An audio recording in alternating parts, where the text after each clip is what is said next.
Sēdi jāpārbauda, vai žobos nav. Mani sauc Elīna, es esmu modes dizainere. Īstenībā šis ir mūsu pirmais tāds projekts, dzīvokļu iegāde. Un mēs tā kā ar vairākiem meistariem parunājām, un viņi ieteica Nikiju. Sanāk, ka pēc plāna mums bija 2 piedāvājumi. Mēs izvēlējāmies piedāvājumu, kurā nāca putas klāt, jo mums bija ļoti šķība grīda. Otrām kārtām mēs gribējām, mums ir silti dzīvoklī, kas dod iespēju tieši ielijot putas, dot to siltumiņu, un pats foršākais, ka jūs nedzirdēsiet kaimiņus.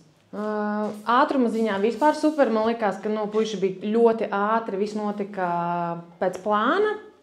Protams, mums pašiem bija mazas problēmiņas, bet tas bija nesaistot ar grīdām. Un rezultāts ir superīgs, protams, patīkami ieejot, ka tu jau redzi, ka jau viss tavi iecerētie plāni jau sāka likties soli pa solītim. Tā kā jā, grīdi tiešām skaisti. Jā. Komunikācija bija ļoti viegla, nebija iespringta, tā kā ļoti pretīm nākoši, vispār neko sliktu nevar pateikt. Šo risinājumu es noteikti ieteiktu saviem tuvajiem, ģimenei, draugiem, radiem. Tā ir tēma. Es esmu ļoti priecīga, beidzot redzot rezultātu.